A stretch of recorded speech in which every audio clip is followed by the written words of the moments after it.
the age of 19 in 1962, she was but I have the files. You know, I read this stuff at the National Archives, and I read these other things, and said to all these myself, books, and how can that be possible? You know, pistols and frontal slap of choice, I don't know, computers doesn't really matter. Internet, professional wrestlers, and not just even tourist style. It doesn't matter where the information comes from as long as it's real. It doesn't, it's hard to get real information. Because seriously, they don't want you to just read these two sources whenever I try to prove out, you know, it's not. If you expect your government to tell you the truth, you're going to sadly disappoint another one of these things. Dear Lord, what a dirty old man. Really? You can't be serious. Is this really how you want things to be? Come on. More hooker, eruptions, whatever. Really? Allegedly broadcast live from Pima Region 2, within the borders of the formerly united and currently occupied states of America. We bring you the Ochelli Effect. It's like, damn sure, no, I'm an original. We have all these situations. I'd love to know why it takes 50 years, for that's that. For a 19-year-old girl to eventually get up to guns and to put these things out. And so it is live again on Thursday night. It's the Ochelli Effect on UCY.TV radio. So, I'll tell you, all that obnoxious noise in my headphones always lets me know it's time to go on. And I know it doesn't sound that bad on the air, but it's pretty rough coming through the Skype, that's for sure. So tonight, because of various schedule changes and everything else, actually we're going to have an interesting conversation with a gentleman you might have heard of on some other radio shows and you might have heard of on another network. He is Mr. James Impending Revelation. How you doing? Oh, brother, thank you very much. I'm doing very well, as a matter of fact, and I thank you for having me. Well, not a problem. You know, it's always great to explore the the so-called blogosphere, the so-called internet streams, the internets of every other thing in the world, and try and find a little bit of truth now and then. So this is definitely what we're after on this show. Is we're after individuals who are in search of honest information, in search of, the reality of the world as opposed to the nonsense that is sort of pulled over our eyes by the entire mainstream media matrix that, has been, put into place to keep us all distracted. So, let's just begin by, taking a look at at what it is that you're working on. You're on the, NWO, radio network, right? Yes, sir. NWO Truth Radio. And it's on Blog Talk Radio. Well, right, and I've seen there's been a bunch of guys that are associated with that, and looks like some interesting stuff, and definitely in the same vein as what it is we're trying to do on UCY. And I always love to point out that, if you think about it, the call letters for this network, UCY, well, now you can see why. So, absolutely. It's definitely an interesting thing, and I'm really glad that I have the spot that I do to be able to speak to the truth as best I can and to learn right along with the listeners. So here's the thing. I know that we had a few sort of brief exchanges earlier before we came on the air, and we were discussing what it is that you're trying to do as far as networking and all that kind of thing. But let's put that aside for just a second. Let's just talk about you for a minute. How is it that you, and I hate to use the term awake because it's so often misused by people, but, what sort of brought you to, the better level of consciousness to get you outside of the junk food mentality that, most of the Walking Dead that seem to surround us, are fully engorged in? What brought you to, attempt to bring out the truth and to explore the truth in general? Well, to be honest with you, brother, I went through most of my life. I haven't been awake or aware, as we like to say. Now that you're awake, be aware. But when I had children, I started looking at the world and I started realizing that, I was poor most of my life anyway. I'm poor now as opposed to what a rich man looks like, for sure. I'm happy, but I got to looking at the options for my children, and I was like, okay, well, who makes these rules up? And then, when you go to the mainstream, nobody makes these are just what it is. And there's no way that it's always been this way. This has had to have been over implemented time. I wanted to know who was in charge, because it obviously wasn't the people we thought were in charge. We were searching for answers that the people they appointed weren't allowed to give us. And once you figure out that, they try to shoo you away from it, it was like moth to the flame, man. Oh yeah. And, I gotta say that this has been, and I discussed this, day one before I ever even, started this radio show or any of this, sort of effort that I'm engaged in now. It's basically because of, the thoughts that I had for my children's futures. I have, like I told you off the air, and like I've said before, I got a 14-year-old as my oldest, and I got a baby on the way. And realistically, just looking at their futures and looking at, the disappointment that I've had to suffer in my lifetime because, the sort of flag waving, agenda, the idea of the American, fairy tale that I was taught as a child, turned around and really, proved itself to be part of the unreal, proved itself to be part of the, the fantasy world of somebody else. The realities and, the actual, mechanisms by which, these realities are sort of disseminated to all of us, are flawed at best and, really just false constructs that are just meant to entertain and amuse and occupy us and keep us in place while we don't search for the, the honesty, the real human, experience. It's a false experience as opposed to the realities that really all of us are quite swept up into, but don't necessarily have the wherewithal to be able to see through all by ourselves right away, at least when we are buying into, the corporate created fantasy land. Absolutely right, brother. When it stops becoming about material things and it becomes about life in general, you see that the people who own the material things, they need you to buy that stuff or they can't be there. And it's the same with politics. It's like, they give you this illusion that you're going to, pick your president, like they'd ever give you the opportunity to pick somebody. But, and that's why you don't stand up and rebel, is because you believe that, at least 51% of the country voted for this person, and give them a shot. Because you feel like you had something to do with it. And especially if you were on the receiving side, the winning side, you put your vote in and your guy wins. Oh, you're elated. You're overjoyed. This is the guy. This is the one. It never happens like that. Yeah, and it's really no more significant than, putting on one of the multicolored jerseys for a sports team and deciding to root for them. You've really done nothing more for the world in a real sense when you participate in this false paradigm that's been put up there again, as I said, to just sort of entertain and occupy us instead of actually allowing us to become active in the real mechanisms that have an impact on our day-to-day lives. Absolutely right, man. And my buddy Austin Thomas over on Truth Emerges, it's our other partner network, and he said something the other day, and it sank in with me. It really did.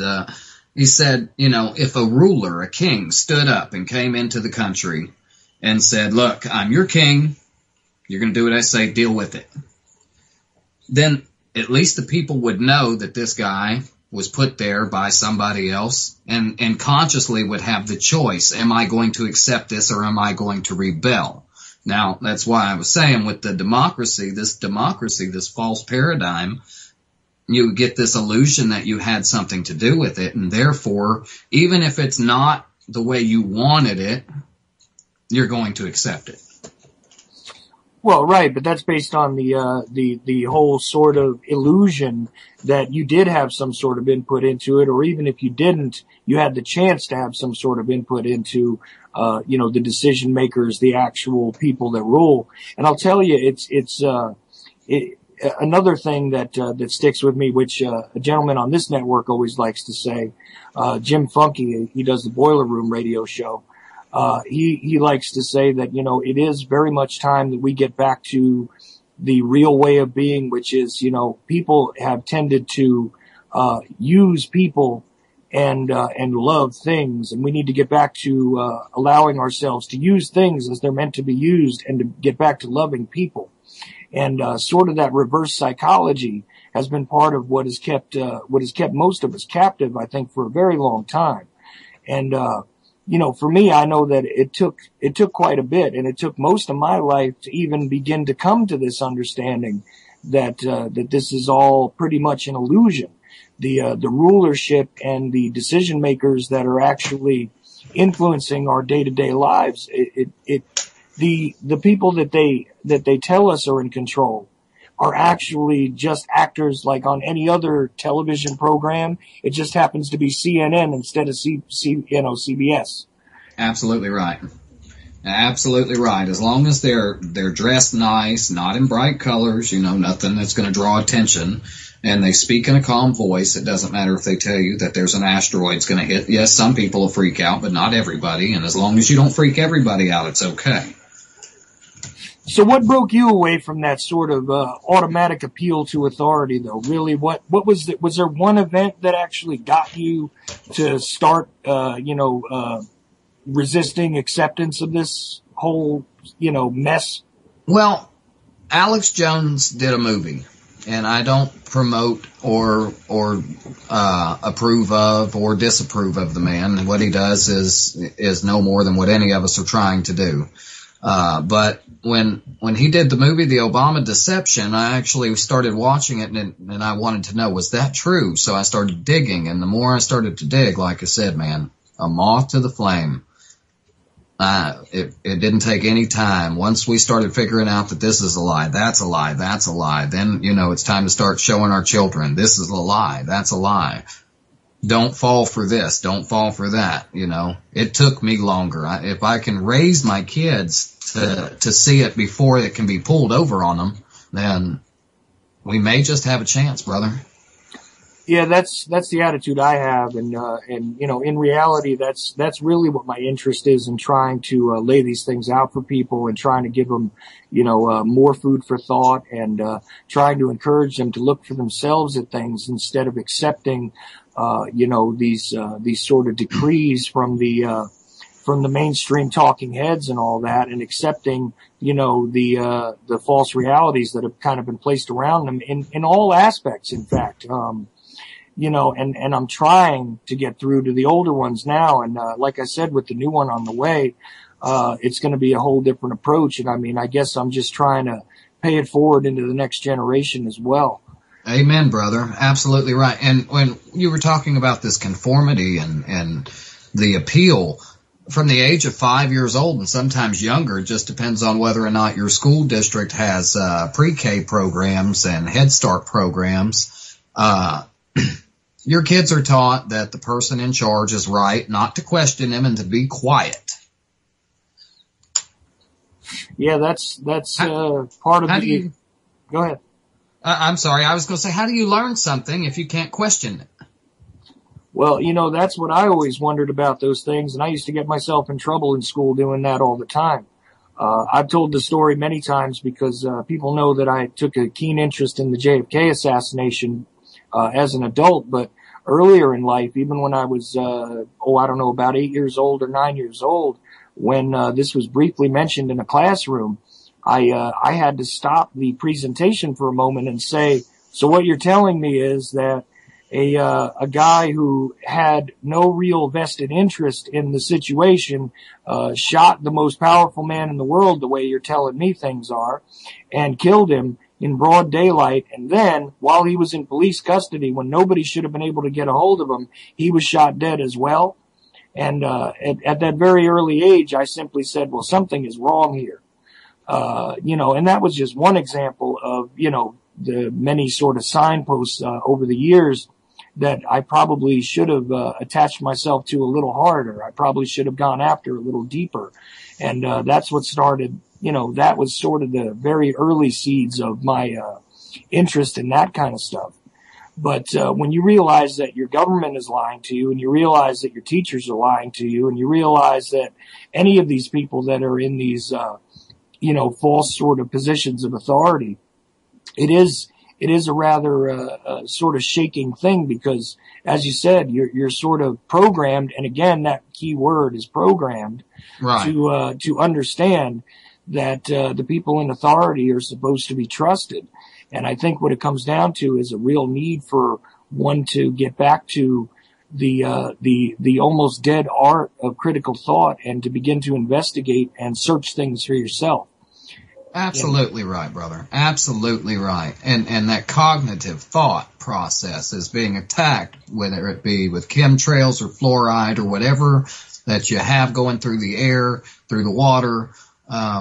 If you can attach downers, so to speak, to these pineal glands, and then you can get people to pretty much go along with anything. And that's where the dumbing down and the Common Core and why all of this is so important. Each part of it is symbiotic to the other parts. It's like the internet.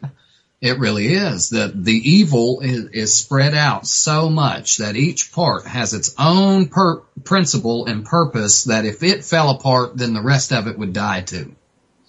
Well, right, and it seems very insurmountable, the fact that this stuff is all around us on all levels. I mean, I was discussing with Roger Landry about how, look, if you can avoid the fluoridated water and you can avoid the GMO foods, the one thing you can't avoid is the air we're breathing.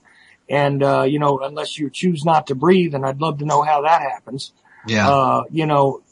Because this stuff where you find, let's just take the one element of the chemtrails, when you're dealing with aluminum, aluminum being sprayed out all over us. Some people call it raid for humans. Right. And it is basically, any of these metallic, particulates that are in the air, and the, screwing around with the electromagnetic fields as they have done, and everything else, when combined with, like you said, the fluoridated water, the GMO food, and the sort of hypnotic, psychosocial, programming that's available in every facet, is really a large mechanism that is, purposeful and cooperative with each other. But, yes, it is noteworthy, though, when you can begin to dissect and show people the sort of the monster behind the mask. And I know some people like to use that whole, They Live movie as an example. When you put the sunglasses on and you begin to see beyond the masks that are put over people's faces, it becomes really enlightening. Absolutely right, brother. When you can see it for yourself and know that it's BS, and you can tell other people, and whether they'll believe you or not, somewhere down in their lifetime, they'll see something happening, even if it's 10 years from now. We were talking about them tapping the phones 5 years ago, way before anybody actually had proof, quote unquote, that this was happening. We were telling people, this is happening. This is happening. Family members were telling us we were crazy. And, you get that, well, why would they do that? Why would the government do that? Why would they not do that? What government hasn't ever spied on its people to know when a revolution was coming? And, I've said this many times, that we sort of undersold this, in the alternative stream. As, we were warning people for many years that as these technologies increase and as they become interactive with one another, that they were going to have these backdoors built into them. And yeah, you're right. People said to me that I was absolutely out of my mind for years. And I'll tell you another odd thing too. And I had this discussion with just a regular old citizen, one of those people that I don't think is completely awake, but just somebody I barely know. And immediately the subject of, Obama and, Obamacare and all that kind of stuff came up. And I was listening, and trying to understand exactly where their standpoint was, and get an evaluation of what they understood. And what really bothered me was that they could not begin to understand that there was a problem that existed long before this man, that this man is actually incidental to the problem. Right. He's no more in charge than anyone that came before him was. He just happens to be the one pushing the agenda now. He's insignificant. It's the people who are pushing him. That's what we want. I'm not worried about Obama. I think he's the Antichrist personally, but I'm not worried about him. I want the people who are grabbing and pushing and poking and prodding all this entire time, not just right this time now, but since they've been here. I want those guys. Oh, yeah, and I'm right with you there, but it's sometimes hard to explain to people that, because they still buy into that idea that the president is in charge, and I've said it many times. I think the last guy that even had a remote amount of power was probably Nixon, and previous to that was probably Kennedy. Right. So for the entire time that I've been alive, I don't believe that the president of the United States has been running a damn thing except his mouth. Absolutely. He's been a figurehead reading the words that were written for him to read. Right. And I mean, and then they say, well, what is the significance then of them, listening to these conversations or watching things, or what are they going to gain from it? Well, here's the thing. If you can accept for even a moment that the figurehead is not in charge, and that the people that are pulling the strings have a great deal to do with the intelligence community to begin with. And I mean, this is not the end all and be all of the discussion, but this leads in a greater direction as far as getting at who's actually in power. When you think about that, and you think about the amount of surveillance that has simply grown over the years, and the mechanisms by which we are being observed, being tracked, being compiled into databases, et cetera, et cetera.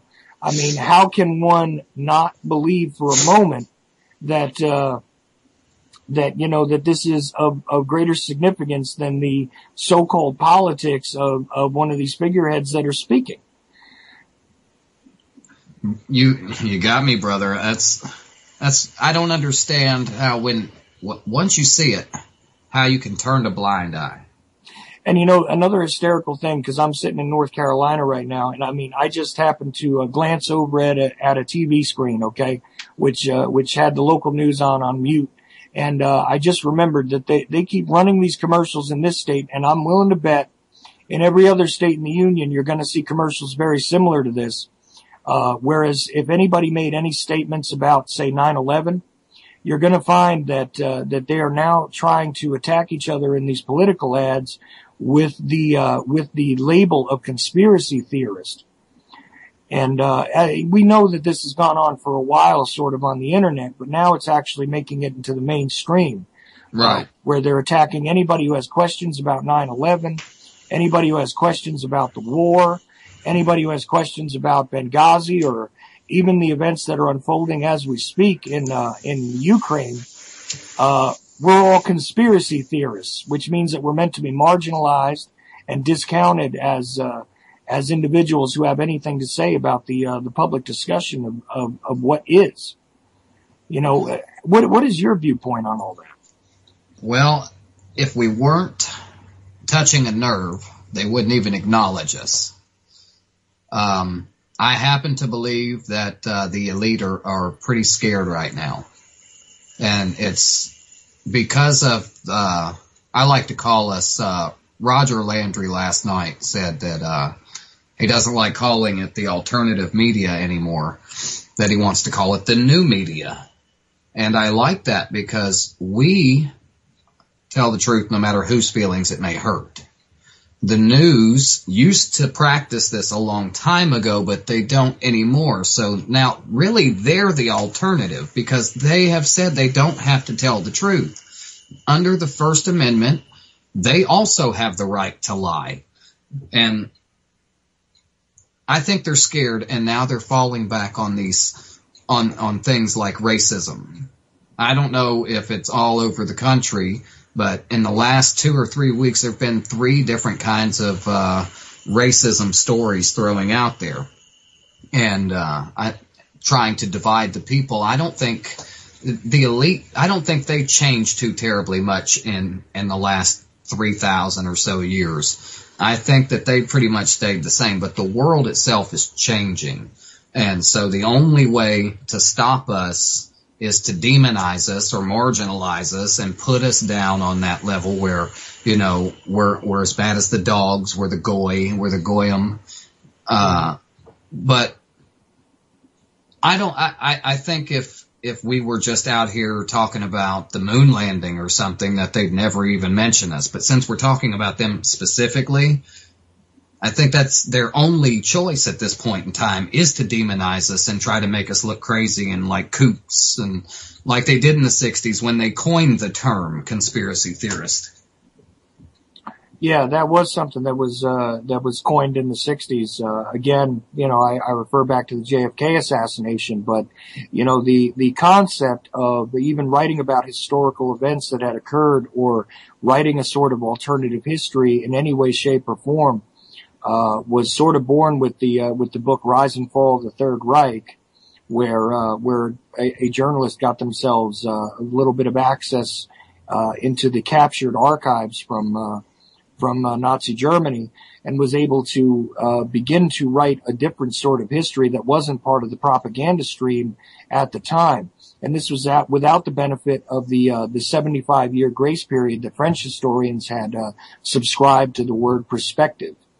And you know, the journalistic integrity, as you said, also at that very same time was collapsing, because they were being dictated to by individuals, again, that were part of the sort of informational government complex. And you know, that becomes again intertwined with the you know, with the intelligence agencies and the propaganda agencies that are still involved at this point in time with dictating to the even limited ownership of networks that are out there that are providing you this sort of faux news that is really more, you know, it's not infotainment anymore. It's just entertainment with little sprinklings of information here and there, and some of that information is disinformation anyway. Absolutely right. You have your, I don't even like saying their names. There are shills out there, and you can tell because they're well financed. Like I said, I won't say anybody's name. I only said AJ's name because he really was a part of my waking up experience, so to speak. And like I said, the man, you know, he does what he does. But they have these people out here who will say and do anything. And it's easy for them because they're being fed. They don't have to do any research. All they have to do, like we said, with the mainstream media, is look good. All you got to do is wear the right suit, say the right words in the right phrase. All this stuff has been researched. Phrases, what people like to hear, what people don't like to hear, how they like to hear it. All of this stuff has been researched in scientific laboratories, okay? All of this. They know everything there is to know about a human being except where the human plugs into the bioengineered body. Mm-hmm. And that's an interesting thing to note as well, because even when you begin to observe this stuff in the mainstream, you'll notice that they all speak in about the same sort of cadence. They use the same type of body language. They generally utilize the same types of individuals to speak to us about certain subjects. Like, notice that most of the the harsher news is delivered usually by fairly attractive females. You'll notice that experts are generally older gentlemen who you could almost picture as high school teachers in a way. Their appeal from the sort of physical appearance all the way down to their voices and their tones and their speech in general. There are certain keywords that they avoid because they would provoke thought if they used them. There is repetition in the media, which creates a narrative that emerges just based on the repetition. And all of these techniques are being utilized. All of these psychological techniques are being utilized in the propaganda. Absolutely right, brother. It's all about it's 90% look and attitude. It's 10% of what you say. Yeah, and the packaging, like you said, the look and the attitude is the packaging. I mean, the graphics, even the colors and the timing with which they are introduced.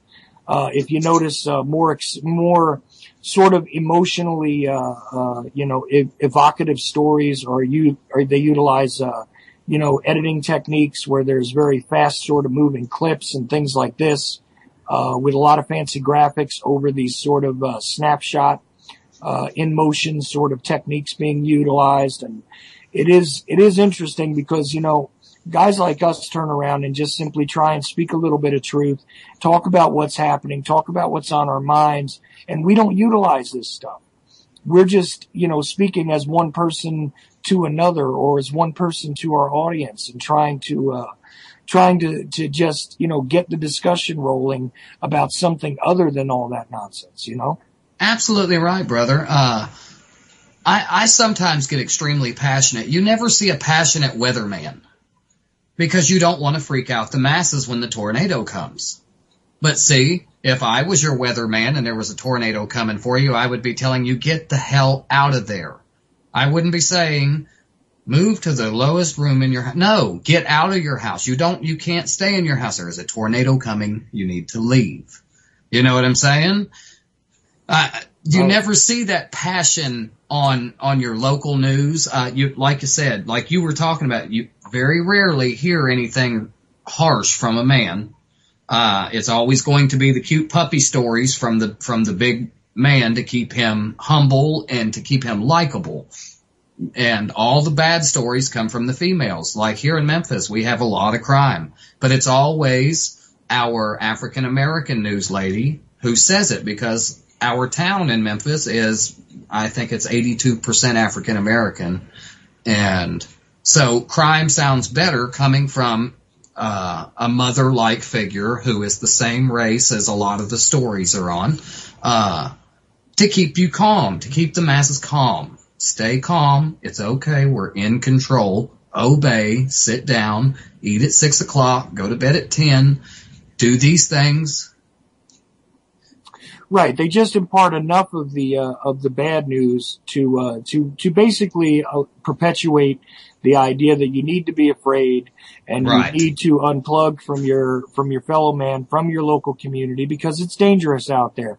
But Absolutely. if you stay inside and you just stay by your TV, we'll tell you all about the dangers and we'll help you. And it's kind of like that. You're right. It is almost like a mothering technique that goes on a lot of times with these female anchors, for sure. Absolutely right, brother. And see, I put a post on Facebook, and I'd like to quote it here. It's the will of the small-minded individual that keeps these narrow-minded individuals into their seats of power. That is rather profound, and you can really, if you roll that around a few different ways in your mind, it does say a lot more than it does in those few words. It's definitely a thought-provoking statement. Because the people that are in power apparently do have a very narrow mind. I often struggle with trying to figure out, if you're going to create such a toxic planet and you're going to live on it, aren't you doing something that's harmful to yourself and your progeny, Absolutely. And being complacent when it comes to these issues is just as bad as dropping the guillotine yourself. See, this is true. And, I get arguments sometimes because there was that recent story, and it's come up quite a few times in the past year, about the death penalty. Yes. And, the use of the drugs, and how there's, the European companies don't want to import it to the United States because of our acceptance and work with the death penalty and things like that. And I've got to say this, and I always say this, is that, I don't trust those in power enough to willingly accept the idea of the death penalty at this point, because the corruption appears to me, anyway, to be on all levels of the government, which means that you can't really trust the courts. And I don't want to be a party to giving someone else the power to murder. And that includes, not just in the case of prisoners, but I mean, even when, troops are being sent to places under false pretenses and with the idea that they're serving their country and all that. I don't fault the guys who are doing it, generally speaking, but also I don't want to encourage it. And I don't believe that at this time we have a power structure in place that can be trusted with the power of life and death over anyone, whether it be a prisoner or someone in a foreign country or our own troops or even, my neighbors down the street. So I don't, at this point support the death penalty because of the overall condition with which our governing bodies handle everything. Absolutely right, brother. Absolutely right. Tell me right now, if I went, and now I'm not saying that we should do this because a lot of times people are guilty, but if I went into these inner cities, say Detroit or the district attorney for the Bronx or LA or something like that and pulled a drug record on these people, just walked in and made them pee in a cup right now, how many people would actually go free due to their lack of integrity and their position?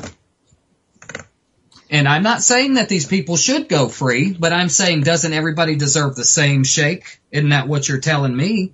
We all deserve the same shake, not you, the society, but they tell me the same thing. They want everybody has to face up to justice, but these people who are quote unquote over justice are dope heads, prostitute, ring.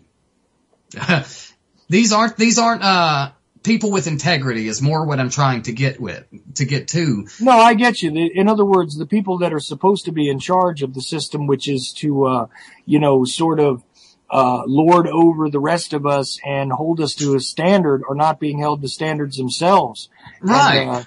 And if you did an honest sort of search on the integrity of a lot of these people who have climbed to these positions of authority, it's a guarantee that if it was an honest and open investigation, that you'd probably have to remove a good number of them without question. And the thing innocent with the guilty. Right.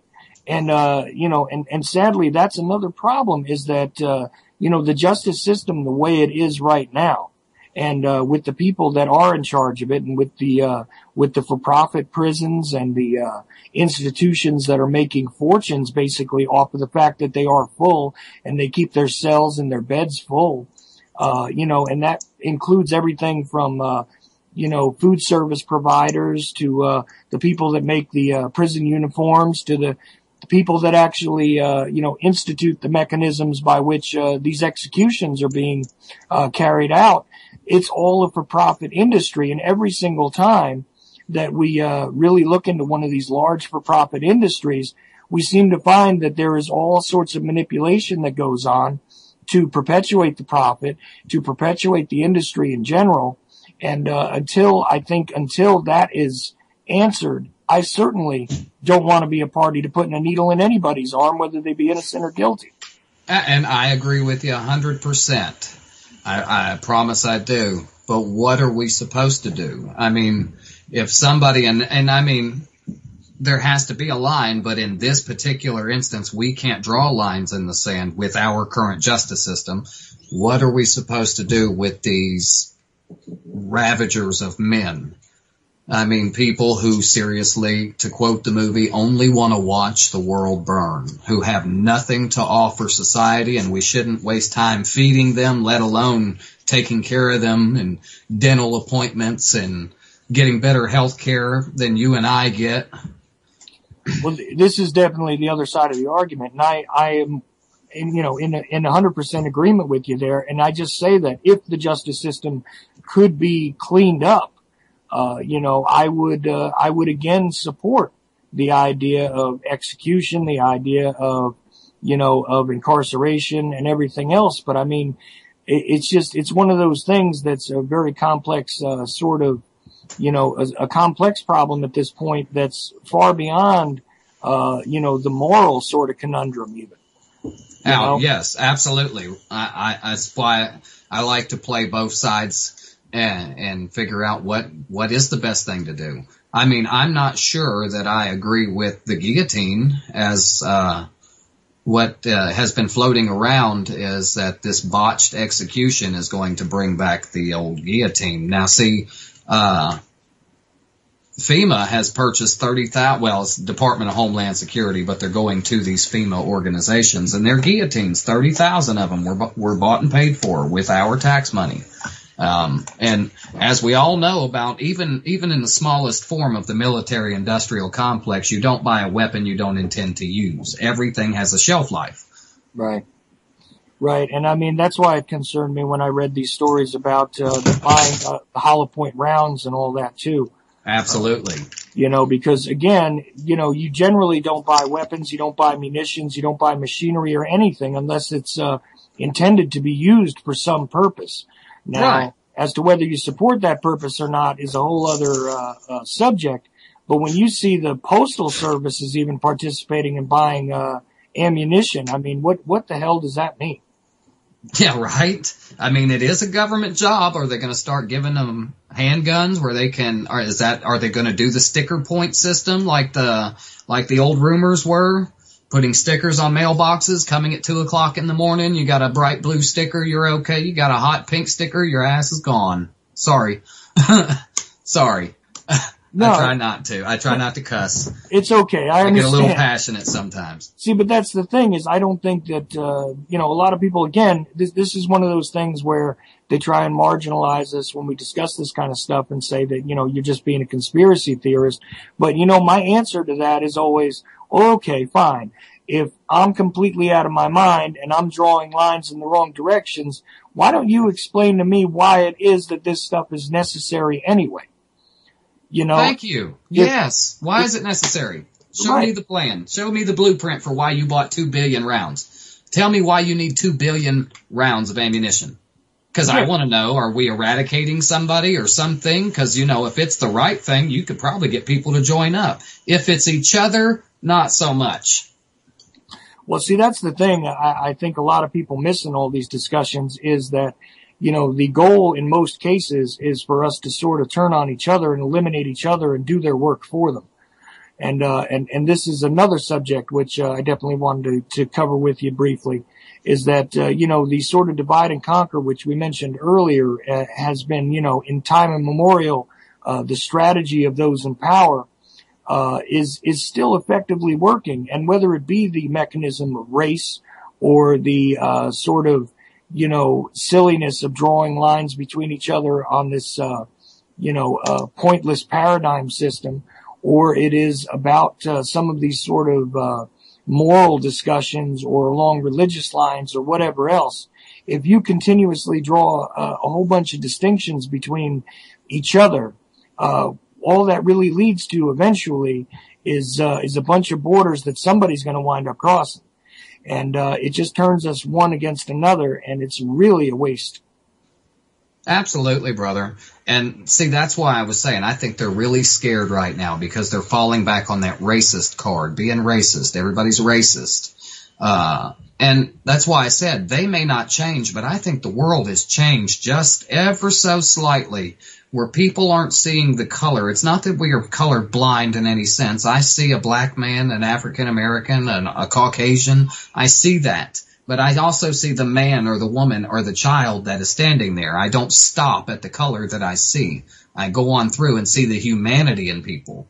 And that's what I think the world is turning. And people are really getting fed up with being angry and mad at each other all the time when it's not your fault. It's not my fault. It's their fault. Let's point the hate and the anger in the direction it needs to go. Yeah, this is the misplaced sort of aggression that sort of fuels a lot of the tension. I mean, I've observed many times also ever since I moved, south, that the tension level is actually lower down here than it was up in the Northeast, and it's really strange because it's just one of those accepted sort of things where there's a greater sort of possibility of confrontation in the streets. There's a greater tension anywhere you go. I mean, if you're in a grocery store, you have a higher sort of tension atmosphere. And it just seems as though it's working. It's working. You know what I mean? It's still working, even though a lot of us are beginning to understand that that not every shackle is a solid piece of metal that is placed around our legs or our arms. But, Right. But a lot of them are actually placed around our minds, and it's just the limitation of one's thought and the confines that you have allowed to be fed into you that have really done the damage as far as this sort of divide and conquer strategy goes. You're right, brother. You get these small-minded individuals, and a lot of times what it is, people will blame having these smaller frames of mind on the way they were raised. And, to an extent, I will give you that. Okay? But once you grow up, and I mean grow up, and I think that's about 25 for most people nowadays, and that number is steadily being pushed back as we baby our children and never let them lose. But we get into these, and we just can't seem to figure out why. Why can't we get away from hurting people's feelings? Why do you have to say something that you know? You don't think that word is harsh and people don't like it, but you say it as a point of pride to upset another person simply with one word. Yeah, see, now, but on the flip side of that, I think there's also sort of a victim mentality that has also been pushed because, not only do you raise the aggressors here when you want to create a strategy of tension between a population or among a population, I should say, but you also sort of have to feed the victim class as well, where, a word in and of itself is not necessarily harmful, and a gesture or a concept is not necessarily harmful. But some people have been trained in a way to internalize these things, to own them, to accept them, and take them onto their person, and therefore, offense is guaranteed. Oh, yes, sir. Yes, sir. Absolutely right. Because when you allow somebody else to dictate your way of thinking and way of being, or by getting offended by somebody who has a much smaller frame of mind than you may have or that you should have, when you feed into somebody's garbage like that, when they're throwing it out there and you pick it up, you're just as bad. Because if you let something die, then it dies. You don't bring it back to life. It's gone. It can't hurt you anymore. Right, and that's again where the repetition comes in, because like you had noted, and it seems to be a national problem. I don't know if it's an international problem, but certainly a national problem among the media, it seems, and among just society in general. The discussion is shifting again to the politics of race and the politics of division. And it just does seem that, that whole thing with the LA Clippers owner and all that was the most prominent story recently. But Right. There have been a great many of these types of stories lately.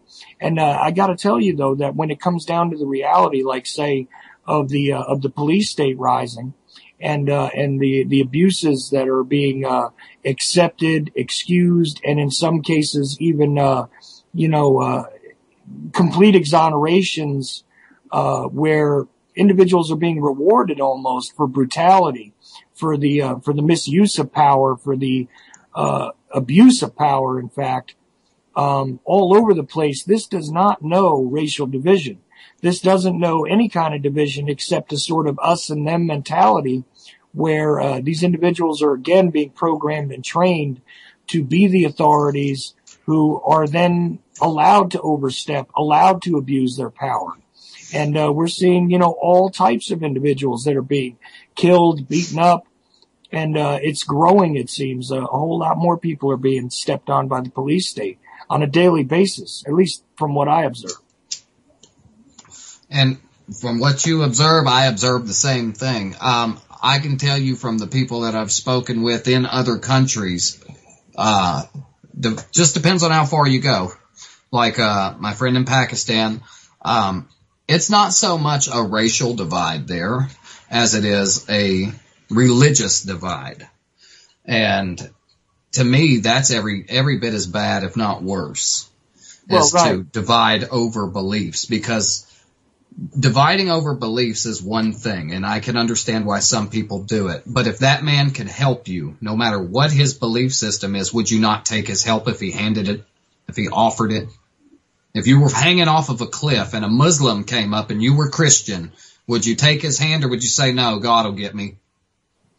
Well, yeah, and I understand that. And, when you're dealing with something like the Pakistani and Indian situation, it's a whole other realm of problem. To most people, they see it as, well, that's just, their problem over there. But, the fact that Pakistan was even created as a nation came from the divide and conquer sort of strategy of the controllers, because, you're primarily Muslim in Pakistan, and they were primarily Hindu, although there are, other religions that are present there in India, like the Sikhs and all that. But there was a territorial dispute that was very much fueled by that religious divide.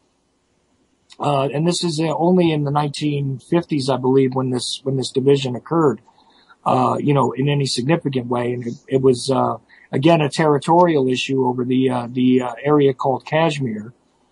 And, I've spent time talking to a lot of those guys, and I've got to tell you that, I know maybe your friend is not this way, but a lot of them are so dug into that sort of dogmatic need to turn against individuals who are not only ethnically similar, but are in the same region of the world, actually have very much the same sort of concerns, or at least should have the same sort of concerns for their environment, their area, and the way that the entire world has treated all of them, in fact, politically and economically over centuries.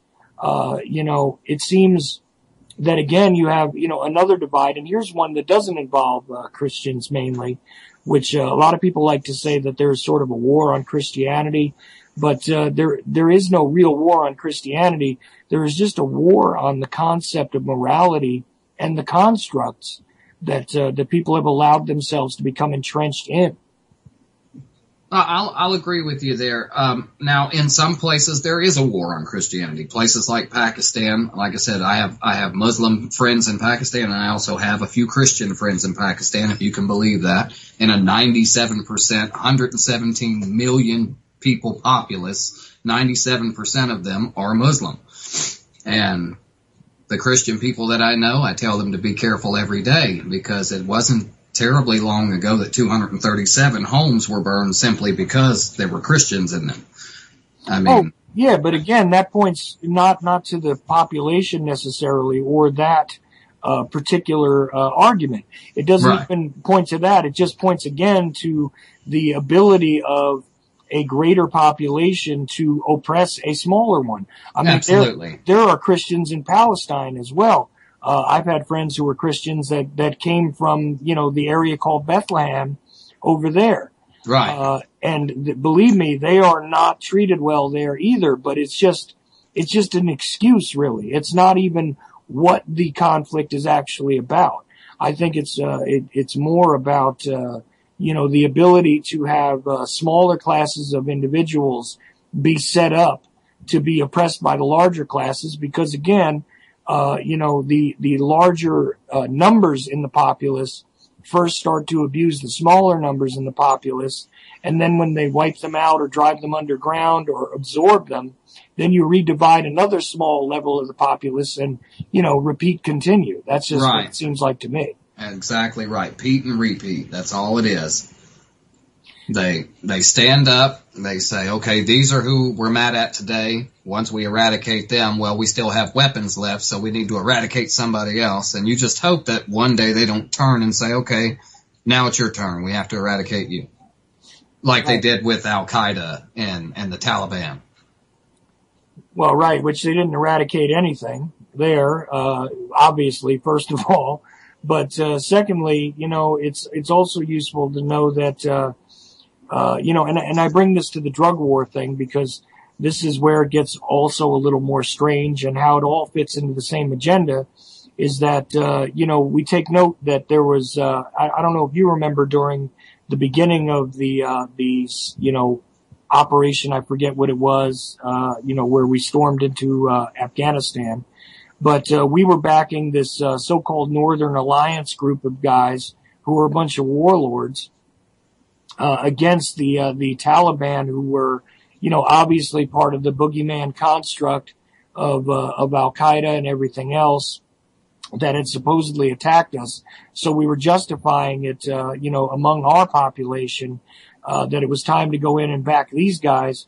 But, another reality of that was that the Taliban had reduced the amount of opium that was being produced, had, harshly, however you want to judge the way they did it. The fact is that they had, seriously, curtailed the ability of the opium crops to be distributed throughout the world. But what happened when we backed the Northern Alliance, went in there, reset their government, and ran these other religious fundamentalists out and put those warlords in place, is that, well, you know what happened to the opium production out of Afghanistan after that, right? Oh, yes, sir. Yes, sir. It was not. Excuse me. Oh, my goodness. I'm so sorry. That's all right. I swallowed. I have been drinking this Coke. I swallowed it wrong. I'm sorry. Can you repeat? Oh, well, what I was saying is, what happened to the opium production out of Afghanistan after we removed the so-called boogeyman of the Taliban. Oh, well, we've been taking care of those opium fields. As a matter of fact, we have divisions of men who stand there and just make sure that nobody attacks them or burns them or does anything. And, if something does happen on our watch, we'll pay you for it because it's on YouTube. You can look it up.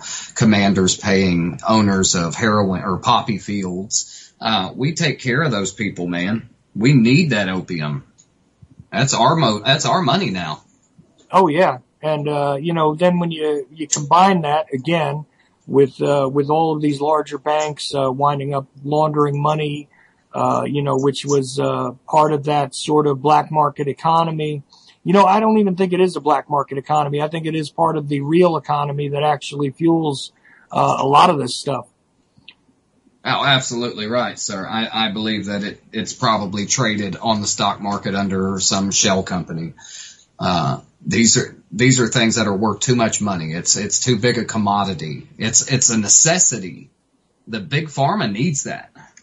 They need those opium fields. Well, that's the other thing is that, the pharmaceutical companies, the more legitimate versions of drug dealers and cartels that exist in the corporate world, absolutely required this stuff. And, for those that say, well, then why did they allow all the street versions of heroin to be produced? Well, how about this? Think about how much money is being made in methadone and Narcan at this point, to be able to deal with the overdoses and the addicts and everything else.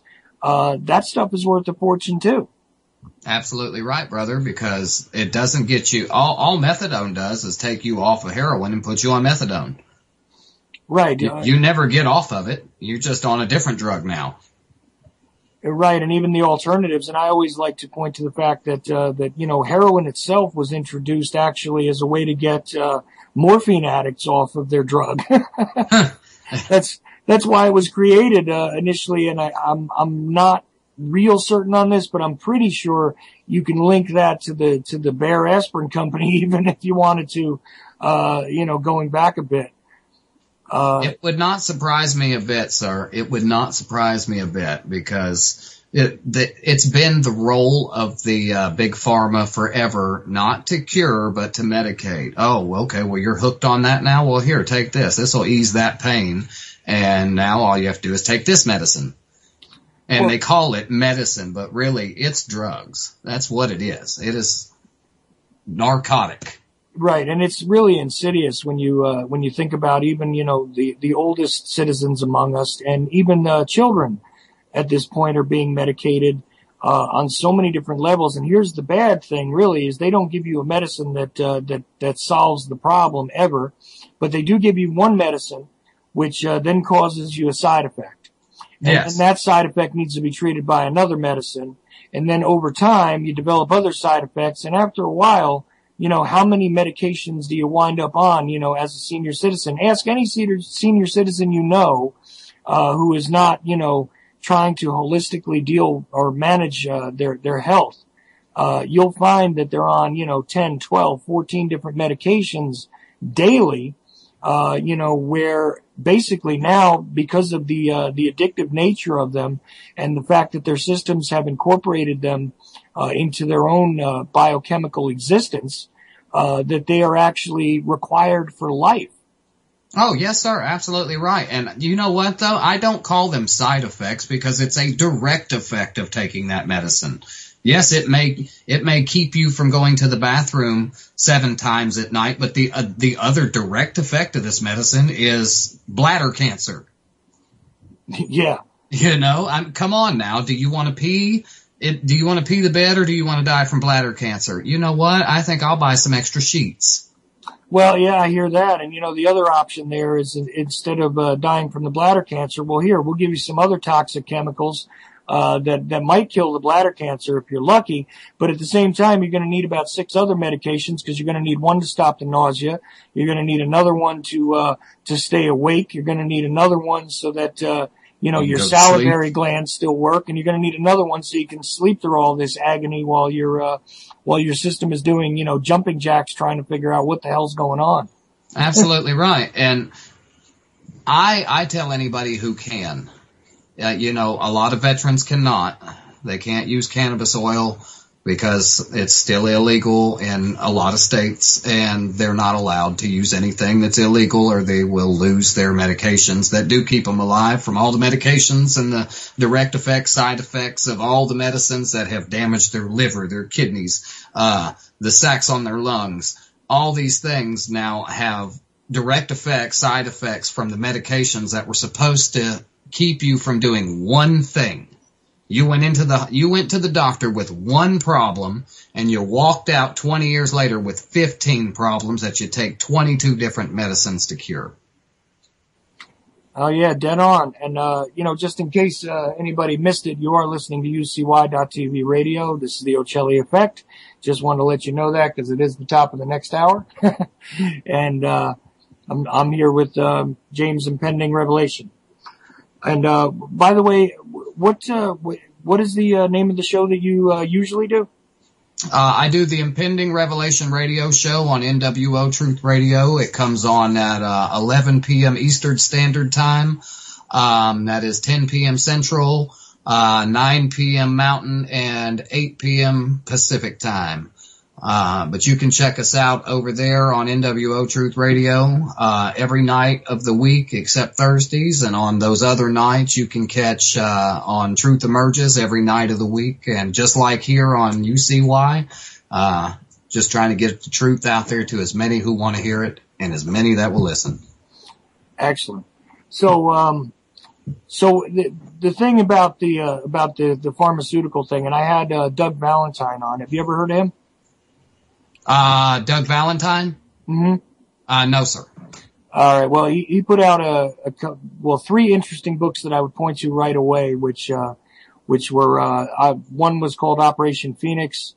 Another one was called Strength of the Wolf, and another one called Strength of the Pack, which was all about the sort of intermingling of the government agencies and the drug policy and the war on drugs, throughout the globe as seen through the lens of what goes on in the, so-called United States government entities. So I would suggest that you look into his stuff as well because, it is really an insane sort of war that's being conducted on drugs throughout the planet.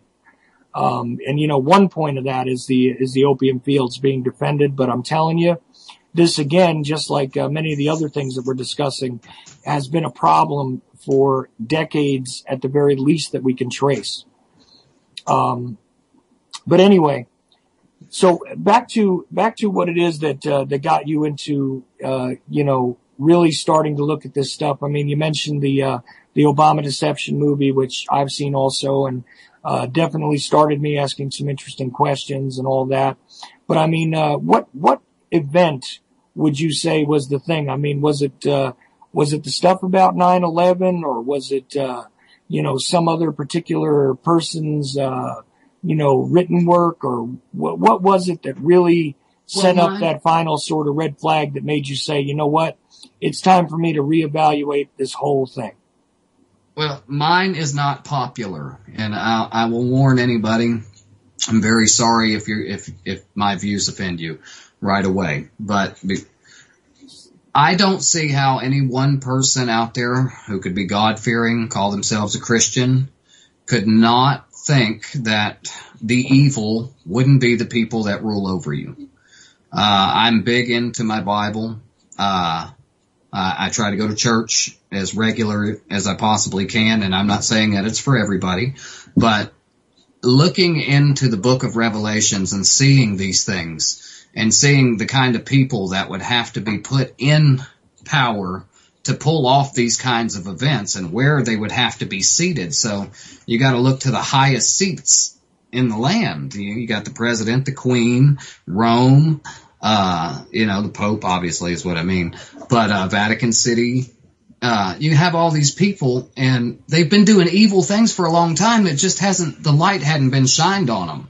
I mean, I always knew that Disney put the little sex scenes in their cartoons, but I never looked into the reason why nobody ever wanted to say anything. Well, when I got to looking, I found out that Disney owns so much that, you don't speak ill of Disney if you want to continue doing business in the United States. So, I got into it because, like I said, when I had kids, I started evaluating my spiritual life and my children's future, and I wanted to be able to say, even if nothing I ever do works, that I tried really, really hard to wake people up to the madness. And I say this all the time. The truth is scarier than fiction.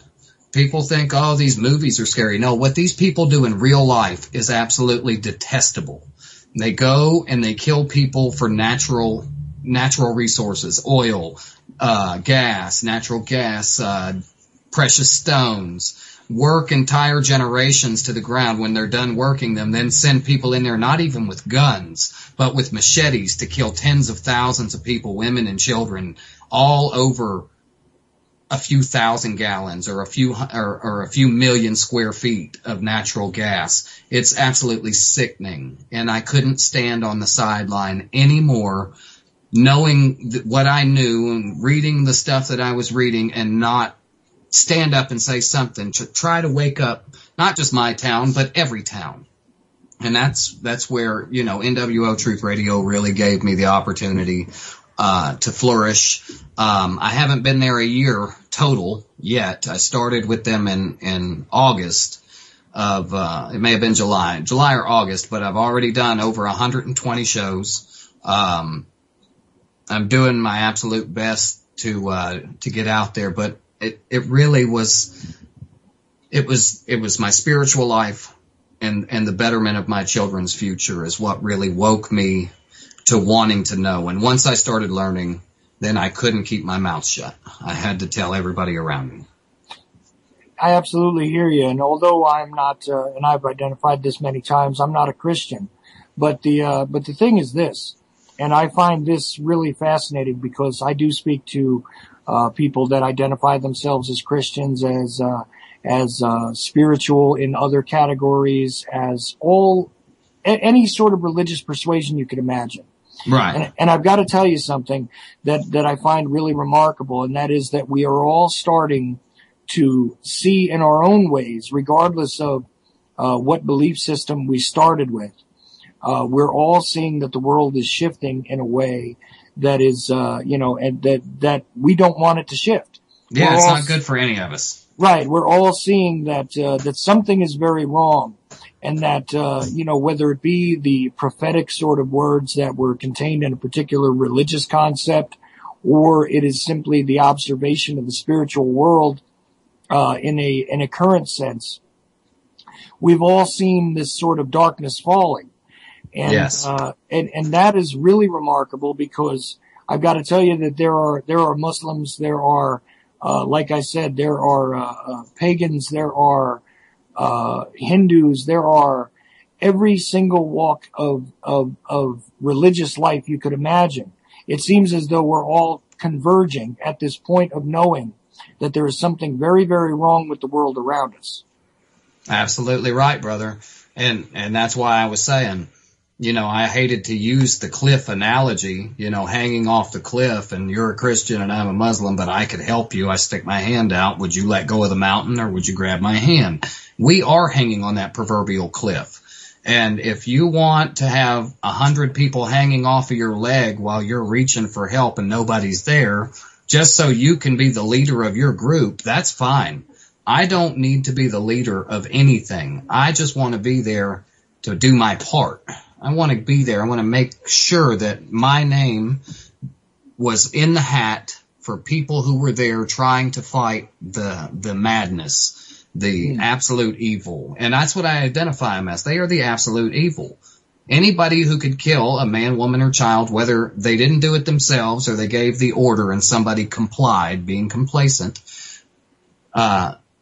it's evil. It doesn't matter. Evil is evil.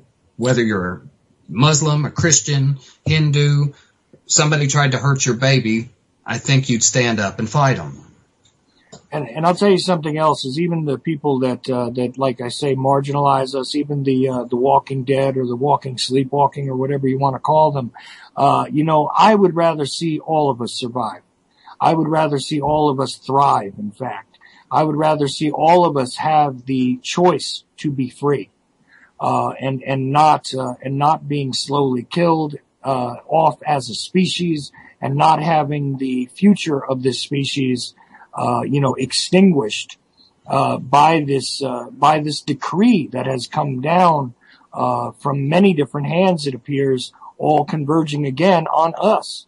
Absolutely right. And I even say that the people that are, quite the walking wounded, the walking mentally wounded, whatever they are, the people that are asleep, I don't want them dead either. Amen, brother. That's who we do it for. That's who we're fighting for. The people who don't know to fight. We're trying to hold the fight as long as we can until the reinforcements show up. We can't do it by ourselves. And I'm not dumb enough to say I could. Not even in the slightest. I'm here fighting for the people who don't know that they need to be fighting. So that way, when it does come to their door, they can say, oh yeah, these people tried to tell me a long time ago, and now it's time to fight. I'm here. I'm ready. I should have listened. I should have been here sooner, but now I'm here and let's do this.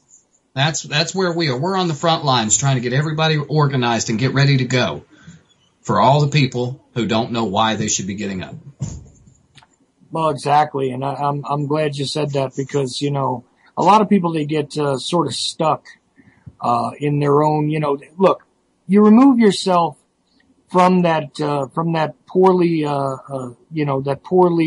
supported ground that we all started out on, like we were pointing to earlier about being educated as children in a certain way to believe that the system was working for us and that it would protect us and all that kind of stuff.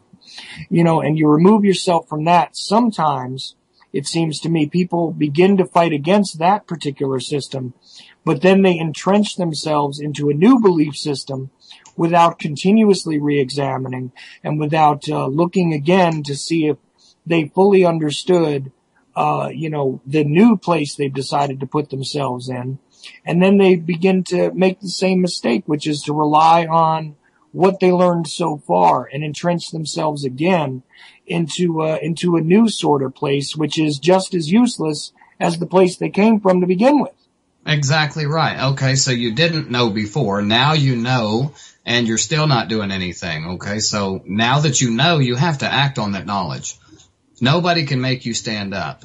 And even once the battle is won, my brother, even when the battle is won, these people are like weeds. You pull one out, two will pop up.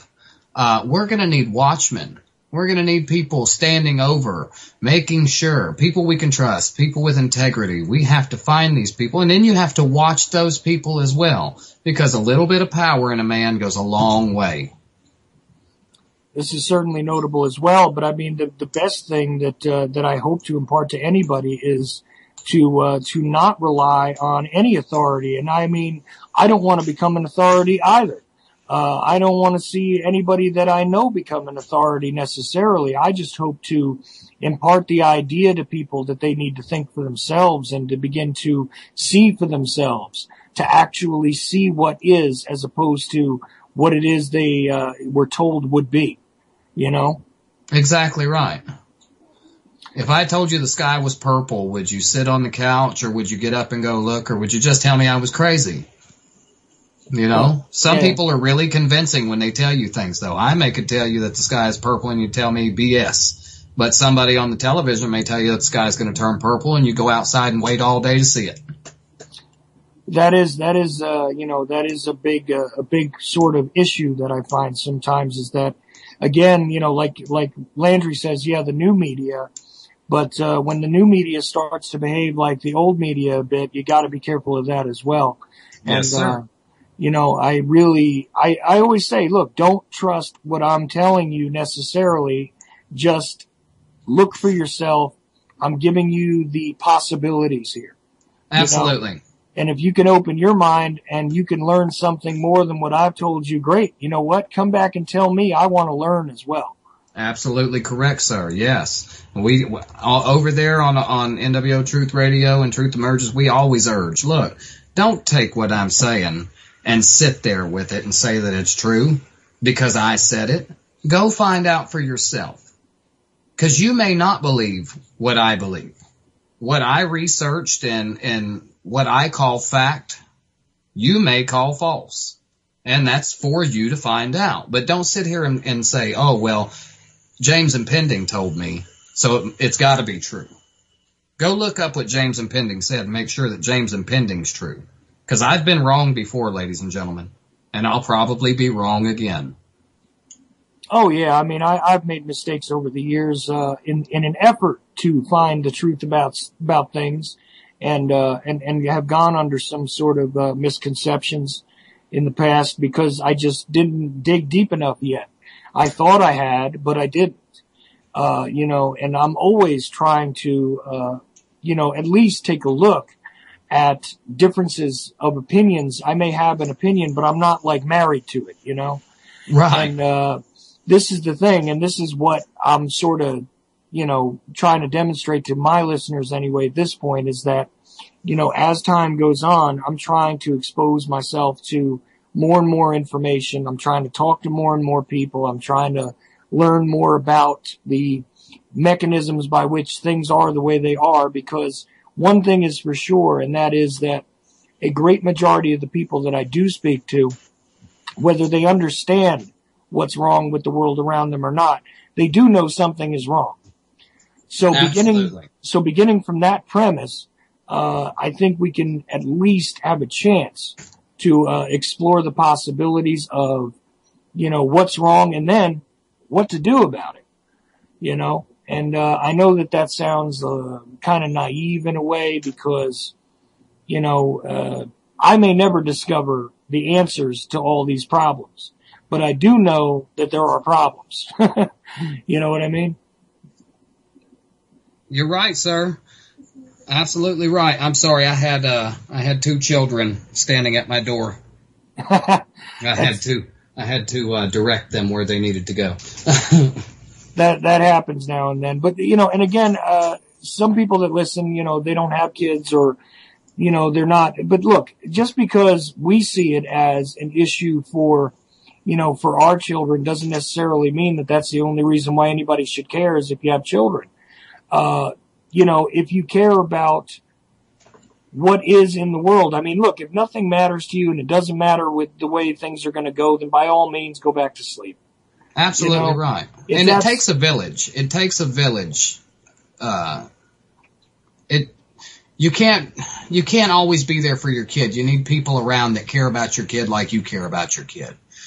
Even like I said, and that may mean the woman down the street who doesn't have kids, keeping an eye out her window to make sure that the neighbor's kids don't get taken off by some strange man or woman or, that's what it means. It means we need everybody to come together, kids, no kids, for the betterment of our future. Because guess what, ladies and gentlemen, out there somewhere, somebody's kid is going to be over top of a place in power one day, and we want to make sure that they know what's right and wrong. Well, there you go. And I mean, if you care about the community in which you live, or you care about your surroundings at all, it is high time we get back to those types of connections that seem kind of hokey and seem kind of campy to some people, in the modern age. But, the reality is, unless we're starting to all look out for each other in some way or other, we will definitely not notice when we're suddenly standing alone. Absolutely right, brother. And see, we need to flip that around, because we need it to where when one stands up, you have two, then to have those two turn into four turn into 8, and eventually, if we could get 3 to 5% of the population, it's like 16 million people at 5%. 16 million people to stand up and yell the same thing at the same time, we would have everything we wanted that day. Right, and that's part of the part of the concept of why I participate in this, because I realize that that I may be just a drop in the ocean, but here's the thing: if enough raindrops fall in the ocean, the tides do change.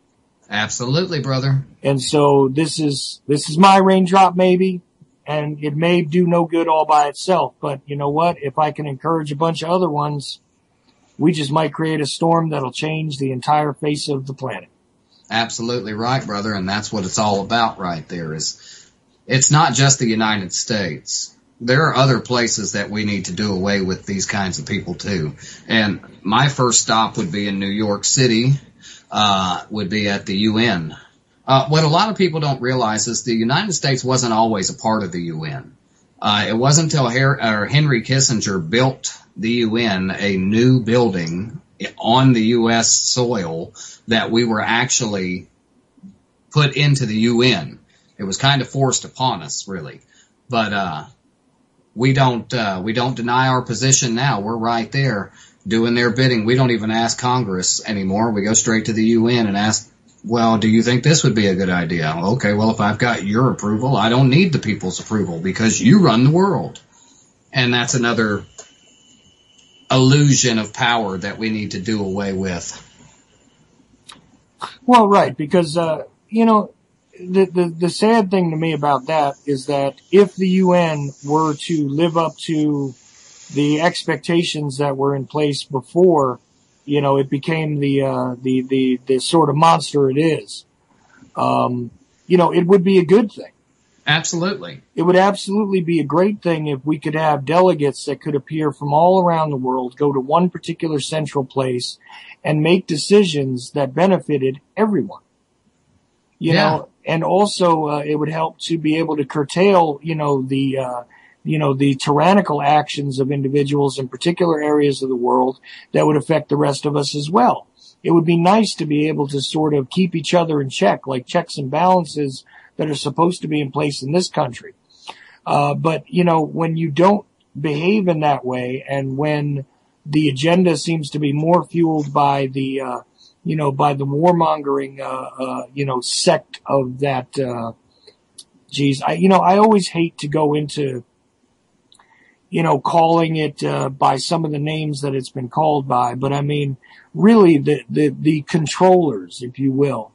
Right. When we're dealing from their agenda and we're supporting their agendas with this mechanism, then it's no longer the positive thing that it was meant to be to begin with. And this is the problem, though, is that a lot of very good concepts are often turned on their head and turned against us. Yeah, and that's right, man. Everything that's made for good can also be terrible.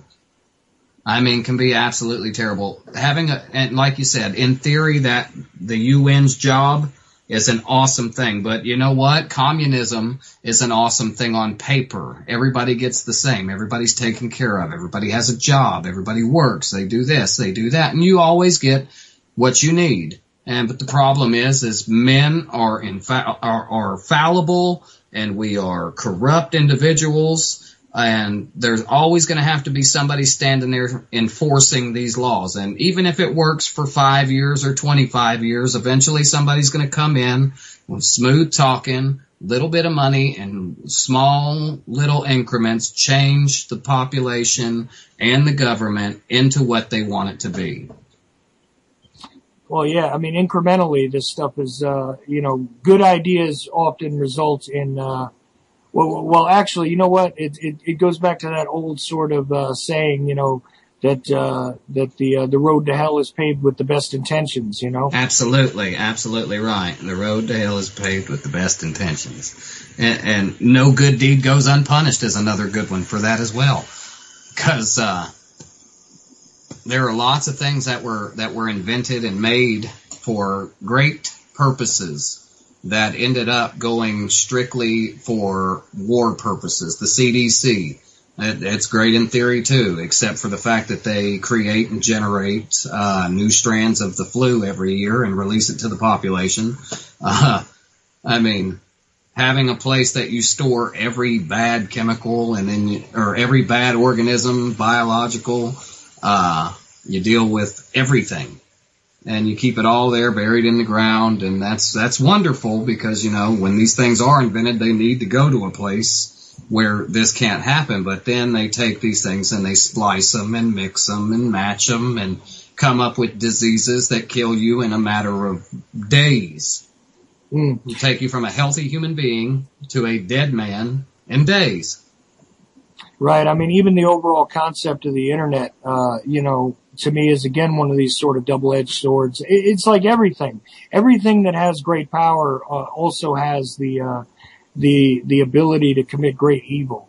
Yes. And the fact that we're able to communicate and we're able to speak to people instantly on the other side of the planet, this is a wonderful thing. The fact that we're able to share ideas and to be able to collectively do things, from thousands of miles apart. We don't need to be in the proximity of one another to necessarily advance ideas and to build very good things, ideas, concepts, inventions, construction. You could do all these things faster, easier, better. You can bring in more people to have more innovations, more ideas, more improvements over every single idea and concept you could possibly imagine. As a tool, it is a great informational tool. But at the same time, it's also being used as a spy mechanism. It's also being used as a control mechanism, as yet another layer of the advanced mainstream media matrix. Because, Yep. I mean, if you think that there was no purpose behind the fact that people are stuck there playing Candy Crush of all things for, hours and hours and hours of their lives instead of looking at the world around them or even bothering to tip their heads back to take a look at the chemtrails overhead, I gotta tell you, you're sadly mistaken. You're absolutely correct, sir. And see, things like Facebook and Instagram, they keep tabs on where you are, where you're posting from, your attitude. Hell, they don't have to build a profile on you. They'll give you social media technology here, and you'll build a profile and tell them what your favorite movies and songs and everything, your favorite sports team, to where you work. All they got to do is pull your Facebook up every day and check, and they can tell what kind of mood you're in, who you've been talking with, how long you spend on there, obviously, so you're definitely not leaving your house. You do it for them nowadays. They trick you so much into it being your idea that it really is your fault if you fall for it. Yeah, they've given us toys to play with, not just as distractions, but you're right. There's absolutely no need to do all the work of creating a database on most individuals because we volunteer most of that information into the stream of the electronic world all by ourselves. Absolutely right, brother. Yeah. When I first made this page, I wasn't going to put any of my real information in there. And then I said, you know what? Who am I going to hide from anyway? This is 2000. At that time when I made this page, it was early 2013. But I wasn't going to put any of my info in there. And I was like, you know what? Everything they need to know about me, they already know. It's a little late to be stopping the information. They know who I am. They know where I live. They know my phone number. Now, I still don't have my phone number on there for privacy purposes from other people. But, as far as like who I am, it's none of your damn business. You know who I am. I got you, but you know what? It doesn't matter. That's why I even put my name on the show at this point, because for a while there I was trying to be private about what I was doing and keep things down. But the reality is, your emails, your phone calls, everything else. Look, if the NSA were to dispatch people to go sweep people up, and they decided I was on that list, there's really not much I'm going to be able to do about that at this point. Absolutely right. Yeah, they have enough to come and get me if they want to. Yeah, and it takes nothing to become a domestic terrorist. I'm on the no-fly list myself, sir, as a potential enemy of the state, and I can't fly anywhere in the country.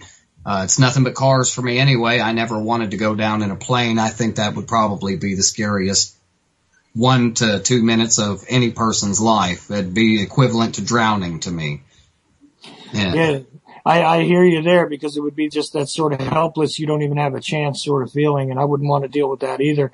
I can't leave the country myself. See? I can't fly. Maybe I could get on a boat, but I know I can't. Well, I can't get a passport anyway, so you're probably right. I'm probably stuck here too. And you know what? That's absolutely fine for me, because the people I'm fighting for live here. You know what? I feel the same way about it. My first, and people think that this is all a new thing and it's post 9/11 only, but it's really not. I've told this story on the air before on somebody else's show, but I'll share it with you real quick. I first got into the FBI's crosshairs and into the sort of national security state's crosshairs by writing a letter, I kid you not, when I was about 11 or 12 years old, to President Reagan. Yeah. And all I did, now here's the sad part to me, all I did was ask some questions, because I had concerns about the future of our country based on, that I was concerned about the future of our country, mind you, because of the construction, the continued arms race that was going on between the Soviet Union and us, and how dangerous it was to have weapons that were this powerful in the hands of the military, in the hands of anyone, when men can make mistakes, when men can do things foolishly. We wouldn't be able to take back the kind of damage that would be done by nuclear weapons. This was the type of letter I wrote. I'm summarizing it, obviously. Right. But the funny thing was, after that, and I would say a good 20 years later, I had heard about it before that, but 20 years later it came up again when a vessel, which it was a naval vessel that I was going to be on, not a Navy vessel exactly, but a boat, okay? So I'm going to be on a boat which is registered and all that stuff, and there was a threat against the vessel. All right? And the FBI was dispatched to investigate the situation, and it wasn't my threat. It wasn't me who had done it, but I was going to be a passenger on that little ship, okay? Right. And they came out and even mentioned it then, that I was somebody who was a person of interest in the files with the national government. I hear you, brother. And it was like 20 years later. I could not believe it, Well, I worked with our sheriff's department here in Shelby County for just the shortest stint. My father was a sheriff's deputy, and that's what I wanted to be. Mm-hmm. But I seen corruption in there that make your head spin. You just think the gangs are bad. I seen a sergeant get out of his car, and this guy was drunk. The guy he was called out there for was a drunk. He was driving drunk. But the sergeant had him taken to the hospital, is how we should say it. The man was absolutely fine until the sergeant showed up.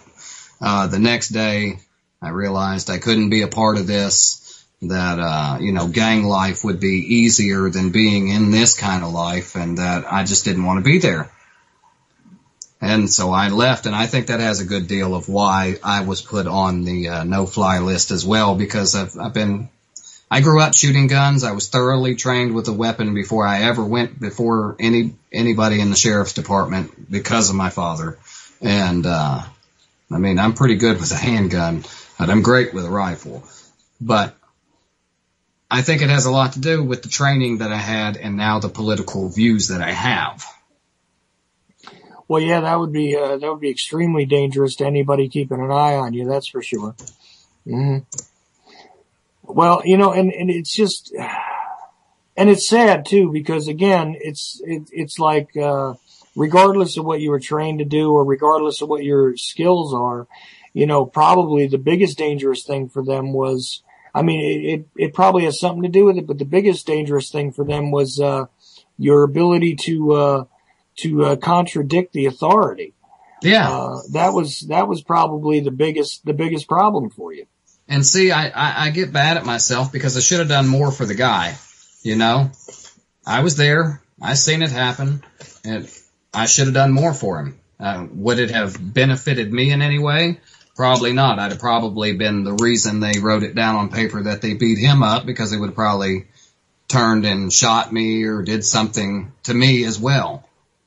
But, I always felt bad that something like that happened, and I allowed it to happen. But I knew right after that there was no way that I could be a party to it again or even witness it. So I had to go. I went in the next day and I told them, I was like, look, I just don't believe this is for me. I'm very sorry. I just don't think I can do this, And they knew where I was at the night before. They knew what happened. It's only written down the way they want it to speak. They tell everybody else what actually happened. Everybody in the force knows when something goes down like that, so that we can all have the same story.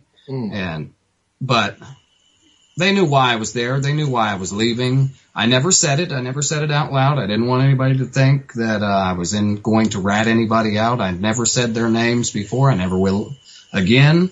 But it was bad. When you can, and that's on the deputy level, okay? That's people deciding whether you live or die. They could have just as easily beat him to death. Threw him over a bridge. See, therein, as far as I'm concerned, explains exactly why it is you're doing what you're doing. Because, quite honestly, you knew that something wrong was going on, and you do know something wrong is going on, and you don't want to be a party to it. You would rather extract yourself from the situation, and you don't want to do any more damage than you have to do that, but you would rather not be a party to the abuse of power. And that's really, I think, the most profound thing about what you were saying before. It matches completely with what you were talking about, why you're doing what you're doing. So that makes a whole lot of sense to me. Yeah, I don't know, brother. I have so much rattling around in my head. There's there's probably 1,000 reasons that I would say, that brought me to it. But that was probably my first awakening moment, because I was single then. I didn't have a family. I didn't have my kids then. And that was going to be my career. And yeah, I was so visibly shaken from it that I had somebody ride up there with me just so I made sure that I could get home. You know what I'm saying? Because when you go in there and you go into your commanding officer and tell him, look, we need to talk right now because I'm done. The first thing they do is they try to tell you, look, it's okay. This happens. This is, you're a rookie. You'll get used to it. You'll see these kinds of things. And no, I don't want to get used to it. I'm done. I don't want this. This is not what my father did before me, and this is not what I'm going to do. I'm sorry it didn't work out. I wish, and I do. I wish it would have been different, brother, because that is what I wanted to do. I wanted to better my community, to serve my community, and keep my community safe from the boogeyman, basically. And when you grow up, you find out that the boogeyman are the people who say they're keeping you safe. Yeah, and that's just I don't know. I'm rather moved by what you're saying. I'll tell you that much. Looks like okay. You know what? I did forget to mention that we are able to take calls, which is at 718-717-8296. Totally forgot about it because I got lost in the conversation with you there, James. It has been a great one, my brother. I'm enjoying it. We got just about 20 minutes left here, and I'm actually joined on the Skype by Mark. Are you there? Yes, sir. Did you want to ask us some questions or join in on the conversation? Well, I have a question. And this goes back to now, Charlie. I think we had talked about this on my show on Blog Talk Radio, which was the Malaysian Airlines plane, about that plane still missing. Have they come up with any updates on that yet, by any chance? Well, there's been a lot of stuff about it. I've kind of gone to ignoring it because it just got to be complete nonsense as far as I'm concerned. I don't know if James knows anything more about it than I do. Well, the one thing that I do know is that it's been about 3 weeks since that supposed black box has been out of power, which means it cannot send out a signal to be found. So if in fact the plane was real and the people were missing and it went down, then it is in the ocean somewhere and they'll never find it. I think that the conflicting stories that the mainstream media put out when they said they had found the plane and then the people wanted to see the plane and then they couldn't produce the plane, it really leads me to believe that it's an attention getter more than a tragedy. That maybe this plane never really existed. And, you know, Malaysia has been in some pretty good turmoil anyway before the plane ever came up missing. That you know, they're really not in a position to tell the world, hey, don't use us in your chess game. So like in other words, well, you know, I mean, and I do agree with everything that you're saying, but now what I'm questioning now is that do you feel like this is some kind of like some kind of a hoax or something? See, I'm almost of the opinion, and I said this day one, by the way. You know, and I tried to look into it and I tried to examine, you know, different news feeds and even tried to contact people on that side of the world. I talked to people in Australia. I talked to people in, some parts of Asia about it to see if they had any greater insights about what was going on. I talked to even a couple of pilots. And, to be honest with you, it seems to me as though there would be no way that they could not find this thing, that it just speaks to me as like something that if there was a plane, I'm not even saying that I believe that there was never a plane to begin with, but I mean, if there was a plane and it was down in the ocean under all these circumstances as they've been laid out, and there has been a lot of back and forth on it, it seems to me as though it was likely destroyed already, and what we're looking at is a sort of a show in order to cover up something else that happened. I mean, yes. That's my opinion. And it's a good opinion because I happen to share it. Like I said, I can't tell you whether there was really a plane or not. I don't want to speculate. I can tell you what they said. I can tell you the crossed up stories that they came out with when they said they found it. And then, you know, they had about 3 days left on the black box to find the locator beacon in it before it was supposed to have run out of power. And that was about 2 or 3 weeks ago. And they said they caught a faint hint of it and then it went away. Now, I hate to be the bearer of bad news, but when you find it, it's marked on a radar screen. And that is the last known point. And when, just like with JFK Jr.'s plane, once you go under 100 feet, there is an alarm that sounds. And the FAA or whatever transponder corporation that they're using marks you on the radar right there. Boop, that's where you were before we lost signal. And then they scramble search and rescue to find where the plane went down. None of these things ever happened because they say that this black box was turned off. Now, from 2011 or 2001 why would we ever make a black box that could be turned off? Yeah, that's a good question. Yeah, I've wondered that. I think it's a hoax. Yeah, I wondered that myself, and I said that the idea that it was handed off to another air traffic control in another nation and then diverted from its flight path and all this other stuff. It seems to me as though they had what they call an NTAP, where they can retrace where the thing was, where it was going, and everything else. And this huge, ridiculously huge search area that they supposedly participated in looking at, just, I don't know, it just seems really ludicrous to me that they didn't have a narrower search area to begin with. Absolutely, brother. See, that's where I get off too, because, when JFK's plane went down, it was in 99. And they could retrace every step. Every time that you make contact with a tower, you are marked on the screen. Boop. That's you. You have your, if it's NTS 239, that's what you are. Boop. That's you. 239 made contact at 25,000 feet over this specific region of the Pacific Ocean. Wow. I guess for now on, I'm probably going to stop watching CNN and everybody, because I tell you, because this subject about this whole Malaysian Airlines thing is like really starting to get seriously insane, and I know it's probably driving everybody else up a wall. So aside from that, so I'm going to join into you all's other conversation. Yes. Sure. Okay, so backtrack on what you all were talking about. Okay. We discussed racism in the media and how the elite have fallen back. Chuck, I'm sure you have some things that you can throw at him as well. I don't want to be the only one. No problem. We were discussing how how it is that people have come about to understanding that there's something very, very wrong in the world.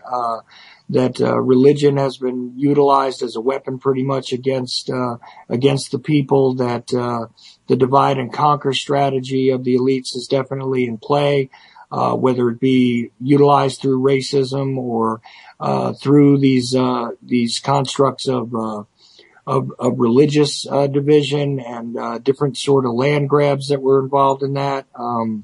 We talked about the idea that it's best to be unified as people, regardless of our views, and that we're both of the opinion that we'd like to see everybody survive all of this madness that has been sort of erected around us as a species.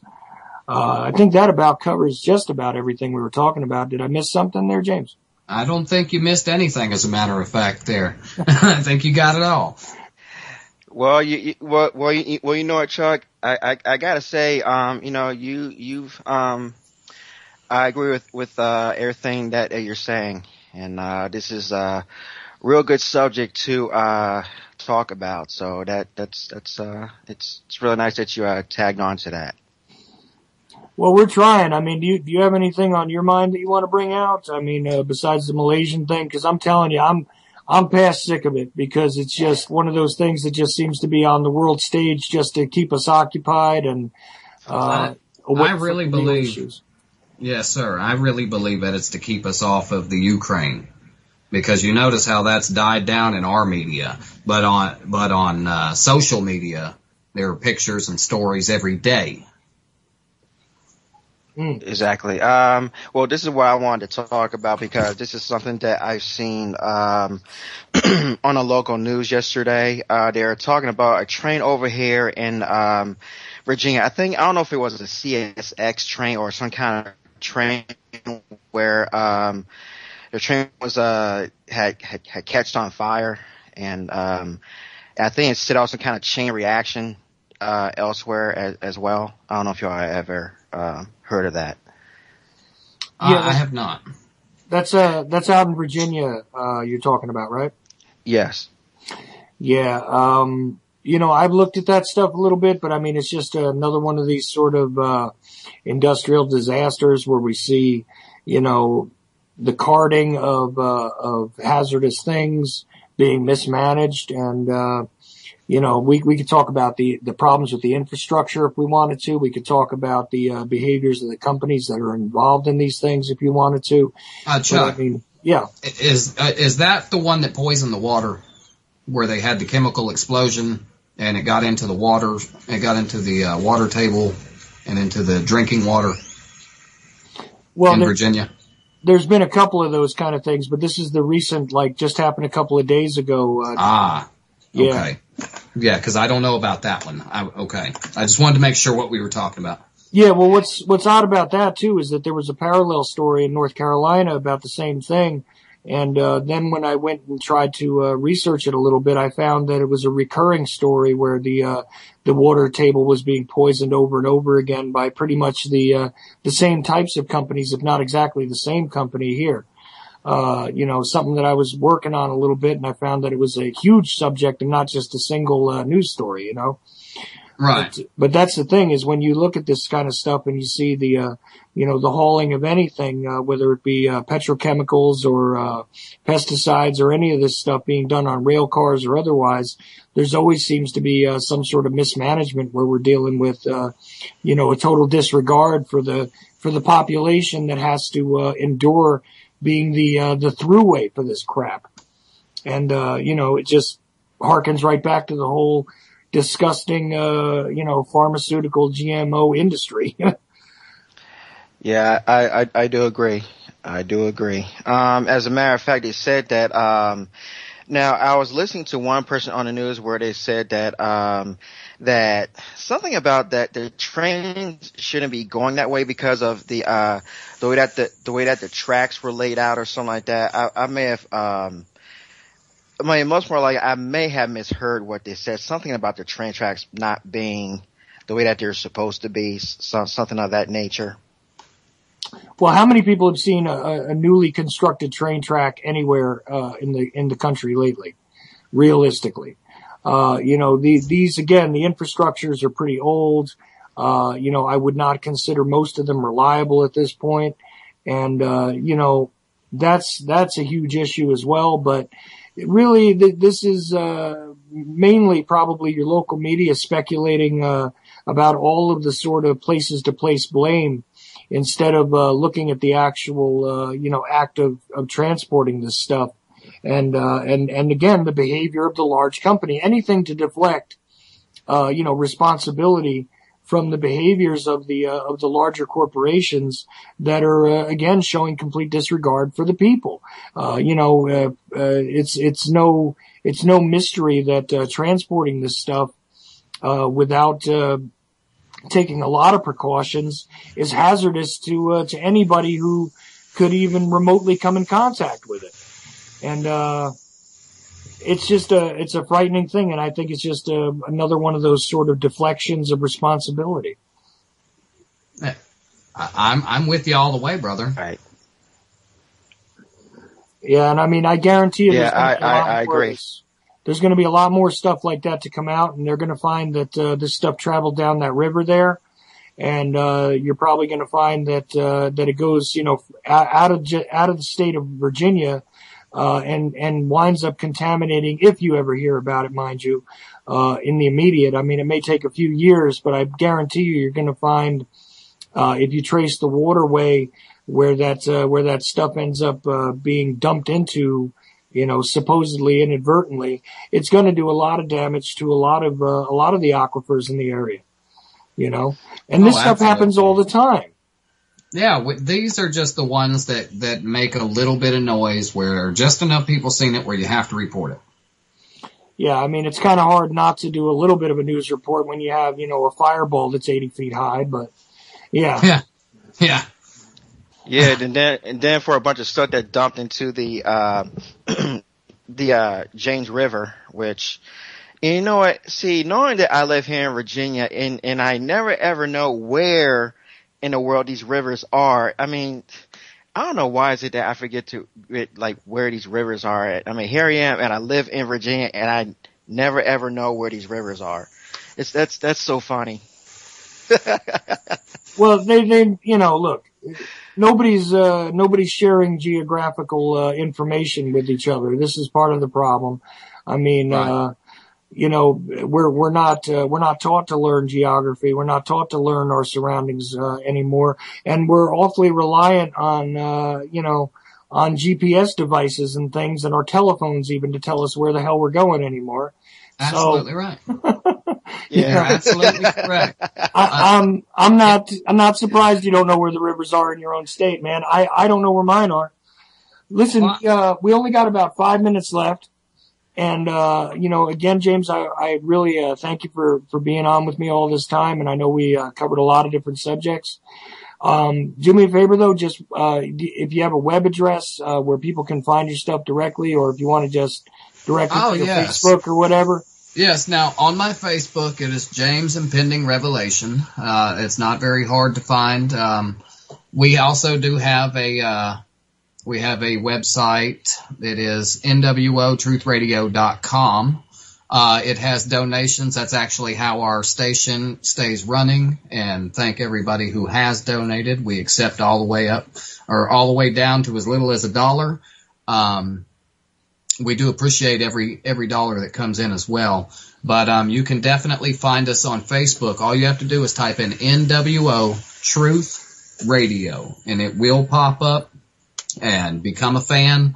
Once you become a fan on there, we can move you around to all of our other group pages where each individual carries their show. Right, and you can always find my Facebook page. I got the Ochelli Effect on Facebook. Also, you can just find me personally, Chuck Ochelli, on Facebook. Also, an email address if you wanted to email me something, although a lot of people aren't using it. Chuck, CHUCK 1972 at Lycos, LYCOS.com. I also accept donations, even though I haven't put up a button anywhere yet, because I never did quite get finished with that website. I'm still working on that. But, it's not easy when you're half blind and not too tech savvy. So, I'm doing it though. Meanwhile, Mark, also, you have, I don't know if you're continuing on with your projects. I know you got some stuff going too. Yeah. Well, the thing is that, I'm always looking for, co-hosts to, be on my show on, Blog Talk Radio as well. So, if you guys are interested, hit me up via, Skype, and, we can take things from there. Well, there you go. And, his name is Mark Hill, by the way. Just wanted to double check his last name. So you can try and get him there on Skype and check him out. I did an episode with him one time over there. It was called let's see, what's the name of that episode? Turn the World Right Side Up. Ah, okay. That's what it was. I had a little trouble getting the MP3, but I know it's out there and I know I did it. But anyway, again, guys, I really appreciate you being on with me tonight. And this is, again, the Ochelli Effect on UCY.TV. And I really hope that you guys come and check out all the hosts on the site. Coming right up after me is going to be What Matters Worldwide with Vince Easley. Take a listen to him. You never know what the hell's going to happen on his show. So take a listen and you guys will find out. And you guys got any parting comments, James? Well, brother, I just wanted to tell you that this is the start of a beautiful relationship. I look forward to many, many shows just like this one. Excellent, man. And I'll be glad to come on anything that you got if you ever need me to, by the way. Absolutely, brother. Thank you. Saturday, anytime you want to on Blog Talk Radio, I will make sure that you get the link, brother. Awesome. And Mark, again, thanks for calling in. And unfortunately, nobody else called in on the phones there, but what are you going to do? They're supposed to be forwarded. It looks like they are. But anyway, so we're just getting about ready to have my wonderful, loud bumper music kick in. And as soon as it does, like I said, I'll be jumping off. But look, at the end of the day, I hope that everybody is doing well. I hope that everyone can find a little piece of happiness. And I hope that a little bit of truth, at the very least, creeps into your mind. Enjoy. Think for yourself.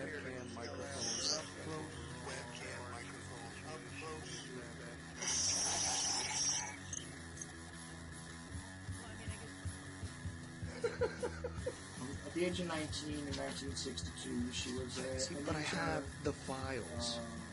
You know, I read this stuff at the National Archives, and I read these other things. I said to myself, how can that be possible? The brain, you know, people's fondle slab of choice, I don't know when that was, doesn't really matter. Internet, professional wrestlers, and not Jesse Ventura style. It doesn't matter where the information comes from as long as it's real. It's hard to get real information. Because seriously, they don't want you to have just read these two sources whenever I try to